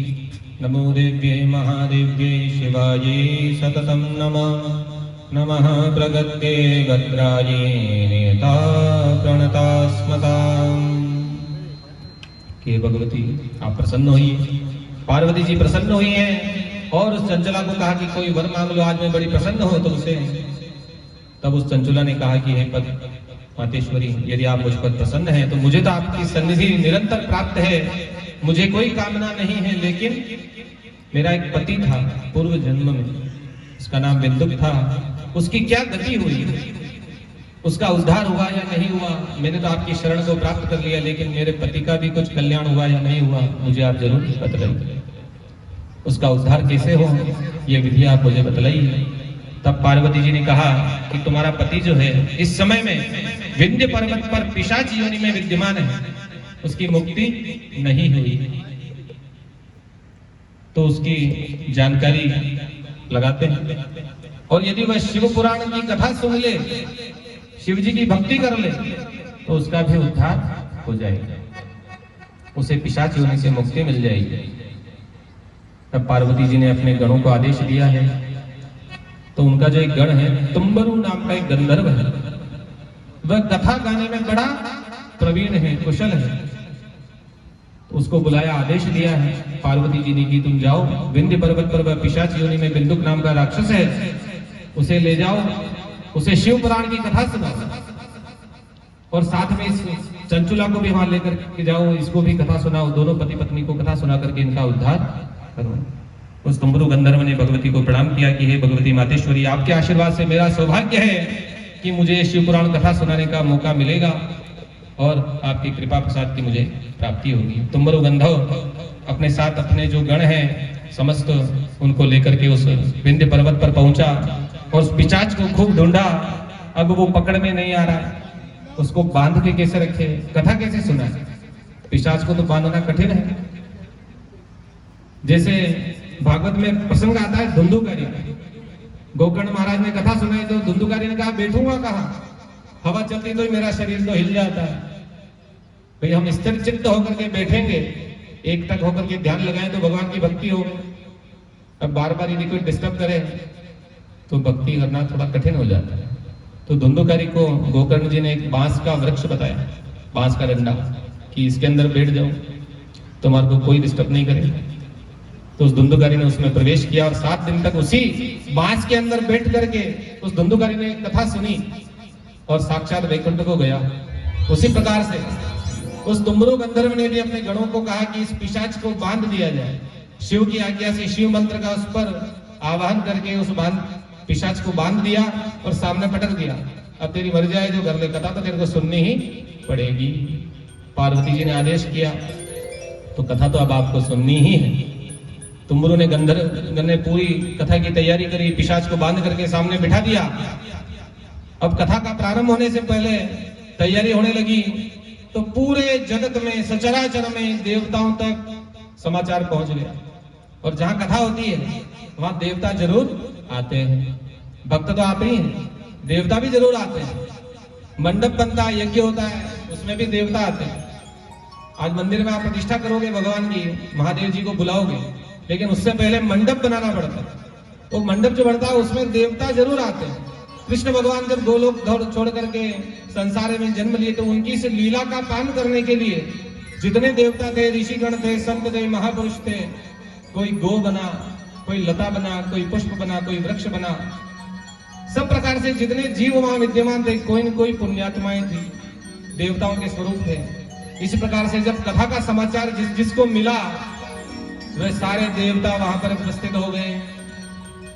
नारद जी भी आ गए। नारद जी तो जहां भगवान का नाम लेते हैं वहां जरूर विद्यमान रहते हैं। नारद जी आ गए, सब ऋषिगण, सारे संत समाज, सारे पशु पक्षी, सारे गंधर्व, किन्नर, मरुदगण, देवता इत्यादि उस कथा को सुनने के लिए वहां पर विंध्य पर्वत पर विद्यमान हुए। और उस तुम्बरु गंधर्व ने महादेव के उस उत्तम शिव पुराण कथा का वाचन किया, और उस शिव पुराण के महात्म्य से कथा को सुनने मात्र से उस बिंदुक नाम के उस पिशाच की मुक्ति हुई, और चंचुला और बिंदुक दोनों ने सदगति को प्राप्त किया, भगवान शिव की भक्ति को प्राप्त किया, शिव के सायुज्य को प्राप्त किया। इस प्रकार से ये जो शिव महापुराण है ये पाप को नष्ट करने वाली है। कितना ही बड़े से बड़ा पापी हो, बड़े से बड़ा अधार्मिक व्यक्ति हो, लेकिन शिव पुराण की कथा यदि सुनता है उसे भगवान जरूर अपने चरणों में स्थान देते हैं। शिव महापुराण की, सदा शिव भगवान की। इस प्रकार से शिव पुराण कथा का महात्म्य ऋषिगणों को कहा। फिर आगे कथा को कहने के लिए कुछ नियम बतलाते हैं कि इसको कैसे सुनना चाहिए, कैसे इसका आयोजन करना चाहिए। श्रीमद् शिव पुराणस्य श्रवणस्य विधिं वद। सबसे पहले तो अच्छा मुहूर्त देखना चाहिए। मुहूर्त इसलिए देखते हैं, वैसे तो भगवान का नाम लेने के लिए कोई समय की जरूरत नहीं है, लेकिन यदि आप स्वयं कोई भजन कर रहे हैं तो आपकी जब इच्छा हो तब करने बैठ जाओ, कोई मना नहीं करेगा। लेकिन मुहूर्त यानी कि हर व्यक्ति को बुलाना, उसको बिठाना, उसकी व्यवस्था करना, उसके लिए मुहूर्त चाहिए। यानी कि आप दूसरों को बुलाएंगे ना तो हर व्यवस्था को जमाने के लिए अच्छा दिनमान देख लो, फिर थोड़ा प्रचार करो ताकि अधिक से अधिक लोग शिव पुराण की कथा को सुने और भक्ति का लाभ प्राप्त करें, भगवान का आशीर्वाद प्राप्त करें। और सबका अच्छा आदर सत्कार होना चाहिए, लेकिन इतना भी नहीं कि कथा सुनने का काम तो रह गया साइड में, मेहमान आए उनकी दीवाबत्ती में रह जाए। आज भोजन कराना, अभी चाय बनानी, उधर चाय की व्यवस्था, उधर सोने की व्यवस्था, टेंट की व्यवस्था, कमरे की व्यवस्था, देखो ये देखो वो देखो वो देखो, काम में लगा रहो, कथा तो हो गई, ब्याज ही कर लेंगे। ऐसा नहीं होना चाहिए। आने वाले को भी ये सोचना चाहिए कि मैं उसकी बारात में नहीं जा रहा, हम यहाँ किसी के घर मेहमान नहीं है, ठाकुर जी की शरण में आए हैं। तो करने वाले और कराने वाले दोनों के मन में ऐसा भाव होना चाहिए कि कोई भी कमी हो तो उसको हम स्वयं मिलकर के दूर करें, किसी प्रकार से कोई अव्यवस्था है तो उसको हम संभालें, और जितना हो सके जैसी व्यवस्था है उसके अनुसार रहते हुए भगवान की कथा में अपना पूरा मन लगाएं। अपन तो यहाँ बैठ गए, चेता रहता चप्पल में, चप्पल कोई दूसरा नहीं पहन के चला जा रहा। गांव में भी इतना कोई अब कंकर पत्थर रह नहीं गए। कोई यदि ऐसी ज्यादा चिंता हो तो चप्पल भी घर ही छोड़ के आना, कि जो चीज व्यवधान डालती है उसको दूर रखना चाहिए, तो मन में कोई विकार नहीं आने पाए। भजन करने बैठे और घर वाला है पड़े, भाया ये काम करो, भगवान की पूजा करवा बैठे हैं और अरे भाई आज दूध तो लाइए, बोले पचवाना गाला काट दे दो, भाया दीवा में घी नहीं ना क्यों, चेतो भगवान में नहीं है सामान में, ऐसा नहीं रहना चाहिए। चेतो पूरो भगवान में रहना चाहिए। कोई भी पूजा करवा बैठा तो जो भी तैयारी आपने करनी है पहले ही कर लो, नहीं वे सके तो जो आपके सामने सामान है, जो व्यवस्था बन गई उसके अनुसार भगवान का पूजन कर लेना चाहिए। भगवान नहीं कहे हमारे यो भी चढ़ाओ वो भी चढ़ाओ, ये अपनी भाव है। हम जो जो चीज हमारे ऊपर वापरते हैं, देवो भूत्वा देवम यजेत, जैसा हमारा शरीर का हम ध्यान रखते हैं ना, वैसे ही भगवान की पूजा होती है। आप स्नान करते हो, भगवान को भी स्नान कराते हो, आप वस्त्र पहनते हो, भगवान को भी बागे धारण कराते हो, आप टीका तिलक विलक सब लगाते हो, टीका लगाते हो, श्रृंगार करते हो, तो भगवान के भी श्रृंगार वैसा, जैसा अपना शरीर है वैसा भगवान का शरीर मान करके हम पूजा करते हैं। हम भोजन करते हैं, भगवान को भी भोग लगाते हैं। तो पूजा में जो चीज हमारे पास उपलब्ध है उसके अनुसार भगवान का पूजन अर्चन कर लेना चाहिए। तो अच्छा स्थान बनावे, शुद्ध हो, पवित्र हो, जहाँ कोई व्यवधान ना हो, ऐसा मंडप बनाना चाहिए, बढ़िया व्यासपीठ बनावे। और जो उत्सव का आयोजन करना चाहिए, उत्सव ऐसा कि सबका मन प्रसन्न रहे, ऐसा नहीं बाहर बाजे बजावे और उसमें फिल्मी गाने चला के नाचे कूदे। भगवान का भजन करो, कीर्तन करो, इसी से उत्सव मनाओ, भगवान के रस में डूब जाओ, चाशनी में नहीं डूबना कि जीवना में चेतो रहे कि अब कथा उठेगा, पचे प्रसाद मिलेगा, पचे जीमांगा, आज ये पकवान बनेगा, आज वो बनेगा, काले कहीं बनाना, परसों कहीं बनाना, मेहमान आए मन कहते बिठाना। ये सब व्यवस्थाएं पूर्व की हैं।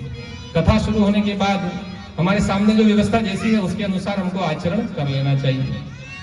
और जो व्यास जी होते हैं, मैं यहाँ बैठा हूं, मैं छोटा हूं, लेकिन ये पद है, यहाँ पर साक्षात शिव पुराण विद्यमान विराजमान है, तो उनका सम्मान हमेशा करना चाहिए। और व्यक्ता के भी लक्षण होते हैं। आपको रसोई बनानी हो तो हलवाई को बुलाते हो, तो ये दिमाग लगाते हो कि हलवाई कैसा खाना बनाएगा, उसके बनाने के हुनर है कि नहीं है।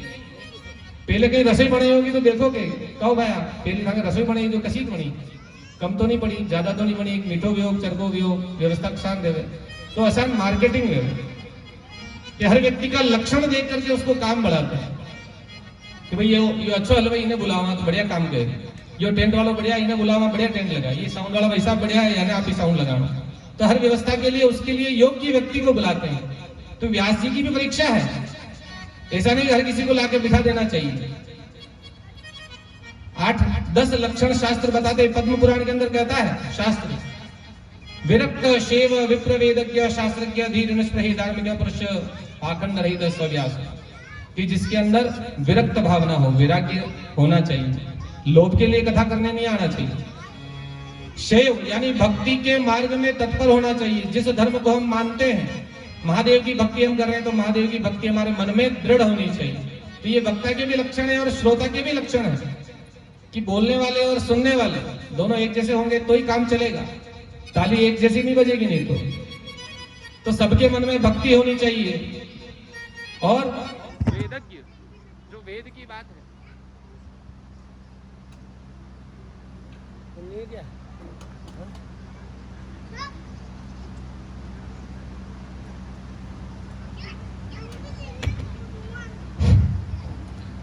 वेद का ज्ञाता होना चाहिए।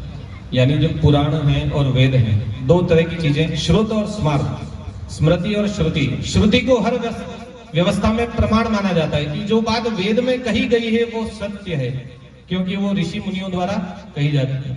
और उसके बाद आते हैं पुराण, स्मृतियां, जो ऋषियों ने आगे पुराणों की रचना की, उनमें जो बातें कही गई वो सब धर्म के चलने के मार्ग बतलाए, उनका जानना जरूरी है। धार्मिकता हमारे अंदर होनी चाहिए। पाखंड किसी प्रकार का नहीं होना चाहिए, क्योंकि ये कलयुग है, जितना दिखता है उतना ही बिकता है। तो आजकल बड़ी बड़ी दुकानें भी हो गई, बड़े बड़े आयोजन होते हैं, लेकिन उसमें आडंबर ज्यादा होने लग गया। तो आडंबर से रहित होकर के मन में केवल पूर्ण भक्ति और भाव होना चाहिए, सुनने वाले के लिए भी और सुनाने वाले के लिए भी। और मंडप में देवताओं का पूजन करना चाहिए। आपने कलश यात्रा करी, सबसे पहले जल का पूजन करते हैं, क्योंकि जल ही सृष्टि का आधार है। जल और इसके बाद वायु, ये दो तत्व यदि इस सृष्टि में नहीं हो तो गाड़ी चलना ही मुश्किल है, ये शरीर नहीं चल सकता है। और सबसे ज्यादा सृष्टि में जल है, 70%। हमारे शरीर में भी साइंस कहती है, आप स्कूल कोई गए हो तो बच्चों को पढ़ाते हैं कि हमारे शरीर में 70% जल होता है। तो जल जो है हर चीज के लिए पहले माध्यम बना करके उसका पूजन, भगवान का पूजन भी होता है तो सबसे पहले कलश लगाते हैं, उस कलश में जल भरते हैं। पूर्णम, पूर्ण पात्र, ये कलश जो है ब्रह्मांड का प्रतीक है। हम कलश रख करके भगवान को बुला करके स्थापना करते हैं और भगवान से प्रार्थना करते हैं, योग्यता भी देखते हैं। व्रत जप नियम तपः स्वाध्याय क्रतुदयादम दान विशिष्टानां सर्वेषां ब्राह्मणानां मनः समाधीयताम्। कोई भी आयोजन करते हैं, पूजा पाठ करते हैं, शिव पुराण आप कर रहे हो तो हम भगवान से कुछ मांगते हैं कि हमको कुछ मिलना भी चाहिए। धन तो नहीं मिलेगा देखो, लेकिन कुछ तो अवश्य ही मिलेगा। क्या क्या मिलेगा? दीर्घमायु श्रेयः शांति पुष्टि तुष्टि श्रीर यशो विद्या विनयो वित्तम बहुपुत्रम चास्तु। हम ब्राह्मणों के माध्यम से, मंत्रों के माध्यम से, भगवान के कीर्तन के माध्यम से आपसे प्रार्थना करते हैं, हे ठाकुर जी, हे महादेव, हमको दीर्घायु, 100 साल की आयु तो होनी चाहिए। अब जितना भी हो भगवान की इच्छा है, लेकिन हम मांगते हैं कि कम से कम 100 साल तक हम जिए और स्वस्थ रहें। श्रेय, हमारा सब प्रकार से कल्याण हो। शांति, मन में शांति हो, गांव में सब प्रकार से शांति हो। किसी भी आपस में कोई विवाद हो तो वो दूर हो जाए, किसी के मन मुटाव हो तो वो दूर हो जाए। शांति, पुष्टि, पोषण मिलना चाहिए, शरीर स्वस्थ होना चाहिए। पुष्टि तुष्टि, मन में संतोष आना चाहिए। फिर उसके बाद श्री, श्री बोलते हैं लक्ष्मी को, यानी कुछ लक्ष्मी भी वापस मिलनी चाहिए। तो भगवान कहते हैं कि आप 100 खर्च करोगे तो 1000 मिलेगा धर्म के माध्यम से। तो खर्च कर रहे हैं तो मन में रहता है कि वापस बेड़ा भी करना पड़े। आज खर्चो हो काले पाचो चलाओ, दिमाग हटने भी लगाना पड़ी, पाचा बेड़ा भी करना, ताकि अब कलयुग है नहीं, आगे की चिंता सबने है। तो शरीर वर्चस्व, दीर्घमायु श्रेया शांति पुष्टि तुष्टि श्री। उसके बाद यश, हम काम करते तो हम, हमारे मन में, सबके मन में रहता है कि हमारा इससे यश बढ़े, हमारे जो बाप दादा नाम कमा के गए उसको हम आगे बढ़ाएं, डुबोए नहीं। तो यश की प्राप्ति हो। यशो विद्या, हमारा जो अज्ञान है वो दूर हो। कथा को श्रवण करने से हमारे मन में भक्ति का उदय हो। अज्ञान का जो अंधकार है, जो दुर्गुण हमारे शरीर में रहते हैं, वो नाश होकर के सद्विद्या, शिव तत्व का ज्ञान हो। श्रेया शांति पुष्टि तुष्टि श्री विद्या यशो विद्या विनयो। और विनय, विनय यानी झुकने को बोलते हैं, कड़क रहने को विनय नहीं होता। झुकना सीखना चाहिए। वृक्ष पर फल लगता है तो वृक्ष नीचे हो जाता है, उसी प्रकार से व्यक्ति में विनय हो, लेकिन आपने जैसे कथा सुनी शिव तत्व का ज्ञान आया तो अहंकार नहीं आना चाहिए, विनय आना चाहिए कि हम बड़ों के सामने सदैव झुके रहे, उनको प्रणाम करते रहे। वित्तम बहुपुत्रम, हमारे कुटुंब में खूब सारे पुत्र हो, खूब कल्याण हो, खूब हमारा वंश बढ़े। तो ये सब चीजें जो है हम पूजन करते हैं, आयोजन करते हैं, अनुष्ठान करते हैं, शिव पुराण करते हैं, जो भी आयोजन हम करते हैं तो भगवान से हम मांगते हैं। नहीं भी मांगते हैं ना तो भी ये चीजें शास्त्र का नियम है कि जो संकल्प बोला जाएगा उसको ये जरूर मिलेगा, क्योंकि भगवान तो बिना मांगे ही सब दे देते हैं, लेकिन संकल्प करना सबसे जरूरी है। संकल्पात जायते सिद्धि। आप आयोजन करते हैं तो मन में संकल्प करते हैं कि मैं ये कथा कराऊंगा, तो भगवान उसमें भी सहयोग करते हैं, आपकी पूरी व्यवस्था जम जाती है। तो मन में यदि संकल्प होता है तो उसकी सिद्धि जरूर हो जाती है। अब श्रोता के भी लक्षण बतलाते हैं। अश्रद्धावान नहीं होना चाहिए। आप सब यहाँ बैठे हो, कोई मन में ऐसा सोच के आओगे कि वहां ऐसे चल रहा होगा, देखते हैं क्या हो रहा है, मजे के लिए नहीं आना है। जो केवल अपना मजा, यानी कि जो शास्त्र को केवल देखने या परीक्षण करने के लिए आता है, उसका इस जगह पर कोई काम नहीं। कि हम भगवान की कथा सुनने नहीं जा रहे, हम तो देखने की व्यवस्था कैसी हो रही है। बाहरों चाले दूर जावे ना बड़ो टेम टूट जाओ तो आने मजे आ जाए, तो मजे आएगी। ये कथा करावा गया गणेश जो सब क्या हो आनंद लेगी, ऐसा नहीं। मन में उपहास नहीं होना चाहिए। और जिसके मन में शिव की भक्ति नहीं है उसको भी कथा में नहीं आना चाहिए। काम नहीं होना चाहिए, क्रोध नहीं होना चाहिए, मोह नहीं होना चाहिए। श्रोता भी 3 प्रकार के हैं, श्रोता, सोता और सरोता। एक तो आवे जो नींद गाड़े, वे तो है सोता, सब उत्तम, वे कोई काम करे नहीं, करावे भी नहीं, आवे और नींद गाड़ ले, करा जावे, प्रसाद ले ले। वहां कोई विघ्न भी आपने भी नहीं हुए, वागे भी नहीं हुए, घरे कोई हुआ नहीं दे तो कथा में आन हो जाए, तो वे सोता, सब बढ़िया वाला। पचे सरोता, कान में कही कहो पंडित जी कही कह रहे हैं, अच्छा ऐसा तो नहीं वे आसान नहीं किया ना छाव, यो तो क्यों ही कौन, वो तो बता ही कौन। वे सरोता, एक एक चीज देखे, कहो टेंट में अगर खाड़ो मेरी दरी फाट रही, गाछे तो मिले को नहीं बैठवा नहीं। वे सरोता। और श्रोता, सबसे उत्तम श्रोता, यानी जो पूर्ण भक्ति के भाव से, श्रद्धा से, मन में प्रेम रख करके कथा सुनते हैं, वो है साक्षात श्रोता। और जो कथा की, शिव पुराण की निंदा करता है, उसके लिए शास्त्र कहते हैं कि वो अगले जन्म में कुत्ता बन के जन्म लेता है। इसलिए कभी भी शास्त्रों की निंदा नहीं करनी चाहिए। और जो कथा में विघ्न करता है, यानी कि ये कथा बिगड़ जाए, इसका आयोजन बिगड़ जाए, इसके इस अनुष्ठान में कोई विघ्न उत्पन्न हो जाए, ऐसा कोई काम कोई करता है, अगले जन्म में सुअर की योनि में जाता है। गडूरा पर बड़े काम में तो कोई ऐसा रहेगा जो विघ्न करे। और जो कथा को, शिव पुराण को, ब्राह्मणों को, बड़ों को प्रणाम नहीं करता है, वो अगले जन्म में वैसा का वैसे ही कड़क होकर के वृक्ष बन जाता है। वृक्ष न तो झुक सकता है, न चल सकता है, अपनी इच्छा से कुछ नहीं कर सकता। तो जो प्रणाम नहीं करता है उसको भी वृक्ष योनि मिलती है। और जो नींद निकालता है, जो सोता, उत्तम लक्षण है, वो अजगर की योनि में जाता है। एक महाराज जी कथा करते थे तो हनुमान जी उनको दर्शन देते थे। तो महाराज जी ने कहा कि भाई मेरे को तो आप दर्शन रोज दे रहे हो, कभी मेरे भक्तों को भी दो। तो हनुमान जी ने कहा बिल्कुल दे देंगे, कथा करो आप। हनुमान जी ने कहा कि दर्शन जरूर दूंगा, कथा करना चाहिए और सब रुकने चाहिए। महाराज जी ने खूब अच्छी कथा का आयोजन लगाया, पांडाल बनाया।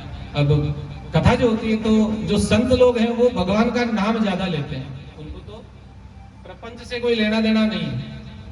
तो भगवान का कीर्तन करते हैं, भगवान का नाम लेते हैं, तो कुछ चीजें छूट जाती हैं। तो लोगों को लगा महाराज तो अपनी अपनी गाए जा रहे हैं, कथा तो कुछ कह ही नहीं रहे। भजन भजन भजन भजन भजन, नाम नाम नाम नाम, हरे राम हरे राम हरे राम, ओम नमः शिवाय ओम नमः शिवाय। कीर्तन में मस्त हो गए महाराज जी। तो महाराज जी तो मगन हो गए, क्योंकि भक्त हैं। अब कथा सुनने वाले बोलेगा अब सुनावे अब सुनावे अब सुनावे। 1 गया 2 गए 4 गए, सारे उठ उठ के चले गए और महाराज जी अकेले कीर्तन कर रहे हैं। कीर्तन करते करते हनुमान जी तो आते ही हैं, उनके रोज आते हैं। महाराज जी ने आंखें खोली तो बोले हनुमान जी बता दो। बोले कि मेरे सब भक्तों को भी दर्शन दो। हनुमान जी का बिल्कुल दूं, बुलाओ। महाराज जी ने आंखें खोली, जो एक भी भक्त नहीं वहां। तो भक्त तो वो है जो भगवान का नाम सुनने के लिए तैयार बैठा रहे कि जो भी होगा कुछ न कुछ तो हमारे कान में अमृत पड़ेगा, इससे कुछ न कुछ कल्याण होगा। और आहार निद्रा यम नियम, इतने कुछ और नियम बतलाते हैं कि हमको आहार भी बराबर लेना चाहिए। कोई व्रत करते हैं, उपवास करते हैं, अनुष्ठान के नियम है। अब कोई शास्त्र ने कहता फलार लेना चाहिए। अभी फलार की परंपरा चल गई है अपने, बहुत गलत परंपरा होगी। एकादशी को जरूर अन्न नहीं खाना चाहिए ऐसा शास्त्र कहते हैं, लेकिन कोई भी अन्य अनुष्ठान हो, पूजन हो, तो शास्त्र कोई ये नहीं कहता है कि आप फलार करो, अन्न मत खाओ। अब फलार में भी आज 11 से को भाया 2 किलो तो दूध लानो, दही जमानो, 2 किलो दूध की रबड़ी बना मेल देने रहते। सुबह उठ्या भगवान को नाम तो कोई नहीं ले, सब उठते ही पहले तो 4 बादाम गले दी जो खा जाओ, पचे हपड़ो दुबड़ो, पचे फल फ्रूट लिया बेटा, थोड़ा फल फ्रूट खा ला, पचे अब आज साबुदाना गाड़ो को आटो, कांगनी को आटो ले आओ, पूड़िया गाड़ ला, सेगार बना ला, फलार भी रहेगी। अगर थोड़ी देर नींद भी आई, नींद गाड़ लो, शाम पड़ी थोड़ी भूख लागी फिर मैं भाई रबड़ी बड़ी तो खा लो। तो फलार तो यही गम, व्रत भी खत्म, खाली जदरी रोटी रोज 2 ही खावे, 100 ग्राम माल रोज खावे, बड़ी 500 ग्राम खा जाए, तो बचे व्रत को तो बात देगी हो, ऐसा व्रत तो कहीं मतलब नहीं। शास्त्र ये कहता है कि जितने से हमारे शरीर की क्रिया चलती रहे उतना ही आहार हमको ग्रहण करना चाहिए। और उपवास और ये जो सब नियम इसलिए बताए कि शरीर की जो मशीन है इसको भी आराम देना चाहिए। रोज अड़ंग बड़ंग खाते हैं, टाइम बे टाइम खाते हैं, तो शरीर की मशीन भी खराब हो जाती है। तो शरीर की मशीन में कोई फाल्ट नहीं रहे, शरीर की मशीन चलती रहे। इसके लिए व्रत और उपवास की विधियां बतलाई कि कभी कभी महीने में 1 बार, हफ्ते में 1 बार उपवास करना चाहिए। तो उपवास में केवल जल ग्रहण करो अथवा फल लो अथवा दूध लो। सबसे बढ़िया उत्तम है कि निराहार रहना चाहिए, किंतु जैसी हमारे शरीर की अवस्था हो, जितना शरीर को रुचिकर हो, शरीर को मानता पड़ती हो, उतना ही उपवास व्रत करना चाहिए। हमारे शरीर में केवल इतनी जगह है, एक हथेली में जिसका जितना हथेली का नाप है उतना ही शरीर के अंदर पेट का भाग है। तो ये किसी के भी संतरे से ज्यादा बड़ा नहीं होता है। अब इतना सा फलार करो, इतना सा आहार करो, ये 100 ग्राम 200 ग्राम से ज्यादा नहीं हो सकती। अब आप भले 500 ग्राम खाओ, 1 किलो खाओ, व्रत में और आहार में इससे ज्यादा शरीर के अंदर जगह नहीं है। इतना भी पच जाएगा तो शरीर चल जाएगा। इसलिए सात्विक आचार विचार के लिए जरूरी है कि हम खान पान की मर्यादा रखें। कोई भी अनुष्ठान करें, कथा करें, तो खान पान ऐसा उत्तम होना चाहिए कि उससे कोई विघ्न ना आवे। ज्यादा चाय पी लो तो बाथरूम जानो पड़े, शरबत पीना हो बाथरूम जानो पड़े, फलार आवे प्रेशर, पेट खराब ले जाए, नींद आवा लग जाए। तो अल्पाहार करने के लिए शास्त्र इसीलिए जोर देते हैं कि सात्विक आचार विचार से भोजन से उत्पन्न होता है। जैसा आप खाओगे वैसा मन होगा, वैसी आपकी बुद्धि होगी। इसलिए सात्विक चीजों को ग्रहण करने से बुद्धि सात्विक रहेगी, कथा में, भगवान के भजन में मन लगेगा। इसलिए सदैव भोजन की चिंता छोड़ करके भजन में मन लगाना चाहिए। 3 बार भोजन भजन 1 बार, 3 बार भोजन भजन 1 बार, उसमें भी आते हैं झंझट हजार, उसमें भी आते हैं झंझट हजार।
भोजन भजन एक बार, 3 बार भोजन भजन एक बार, उसमें भी आते विघ्न सदा, उसमें भी आते संकट सदा।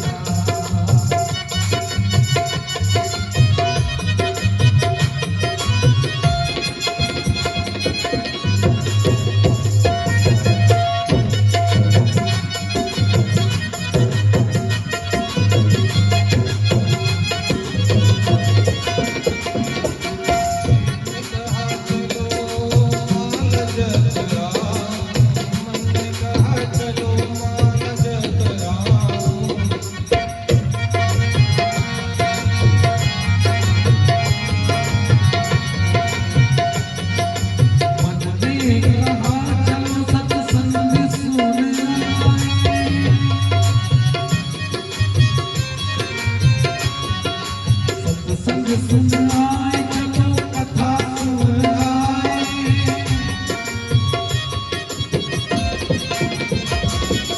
मन ने कहा चलो सत्संग सुनाए, सत्संग सुनाए चलो कथा सुनाए, जाने लगी तो घर में आ गए मेहमान, जाने लगे तो घर में आ गए मेहमान, उसमें भी आते हैं संकट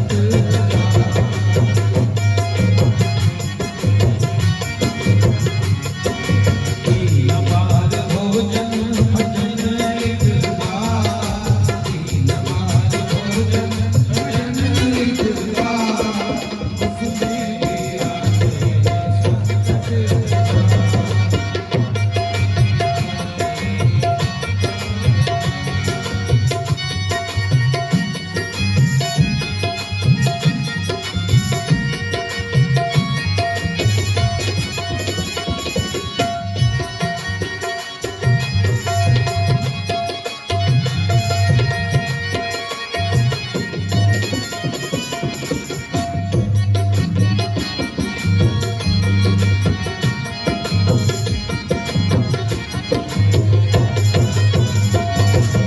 हमने कहा चलो माला जपवाए,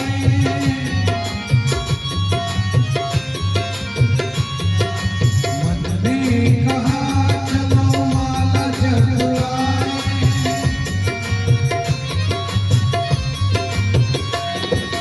माला जपवाए सदा माला जपवाए,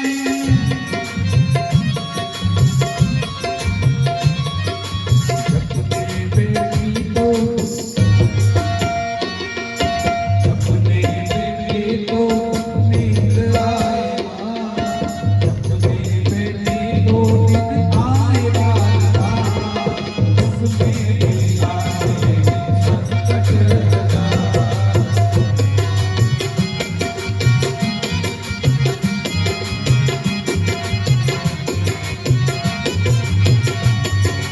तीन बार भोजन भजन एक बार, 3 बार भोजन भजन एक बार, उसमें भी आते हैं संकट सदा, उसमें भी आते हैं संकट सदा, उसमें भी आते हैं संकट सदा। बोले सदाशिव महादेव की जय हो। इसलिए भोजन की चिंता तो नहीं करनी और भजन में पूरा मन कथा में आए तो लगाना चाहिए। और ये जो शिव महापुराण की कथा है, इसका जो पुण्य है, इसका जो पुण्य प्राप्त होता है, इसका श्रवण, इसका स्मरण, इसका कीर्तन कोई भी व्यक्ति कर सकता है। इसमें कोई जाति पाति का भेद नहीं, छोटे बड़े का भेद नहीं, किसी वर्ण का भेद नहीं, लिंग का भेद नहीं, स्त्री हो पुरुष हो, गांव का कोई भी व्यक्ति हो, जो भी व्यक्ति शिव के प्रति आस्था रखता है, महादेव के चरणों में जिसका मन लगता है, वो इस सदाशिव पुराण की कथा को सुन सकता है। दरिद्रश्च क्षयी रोगी पापी निर्भाग्य एव च, कि चाहे दरिद्र हो, जिसके पास धन नहीं है, वह भी कथा सुन सकता है। यहाँ आने के लिए किसी को मनाही नहीं होती, कि नहीं जो यहाँ चंदा देगा, जो पैसे भेंट करेगा, जो दक्षिणा देगा वही कथा को सुनने आएगा, ऐसा कोई नियम नहीं है। यह श्रद्धा का विषय है, जिसके मन में श्रद्धा है उसका यहाँ पर पूर्ण रूप से स्वागत होता है।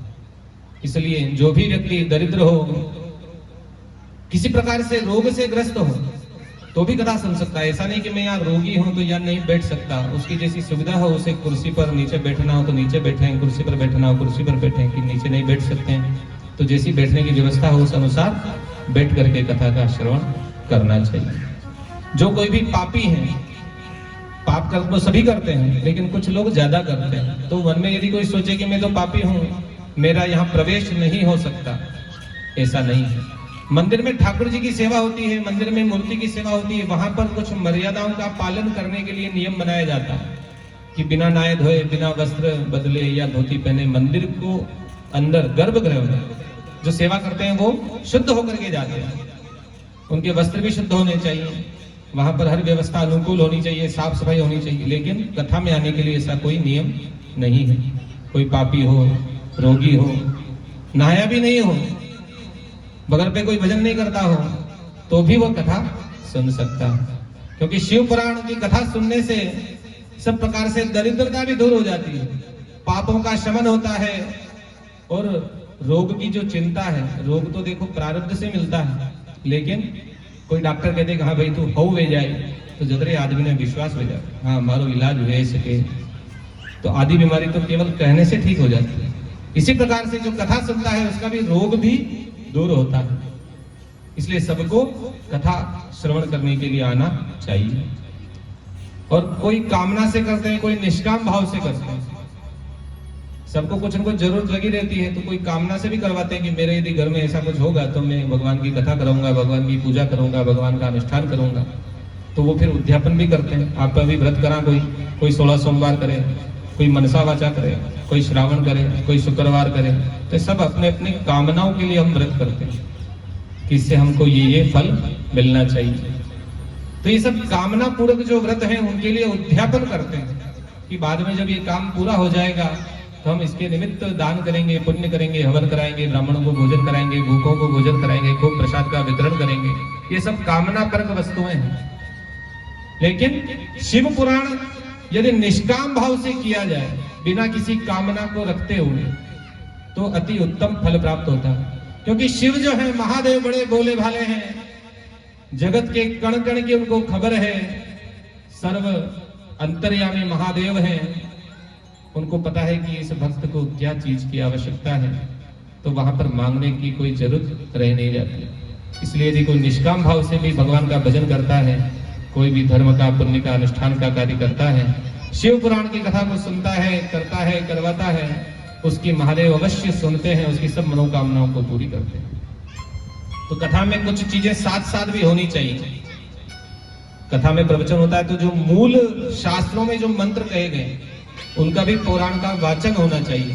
तो कोई भी कथा करते हैं तो उसमें मूल पाठ के लिए अलग पंडित जी को बिठाते हैं कि शास्त्र का जो मंत्र है वो ना छूट जाए।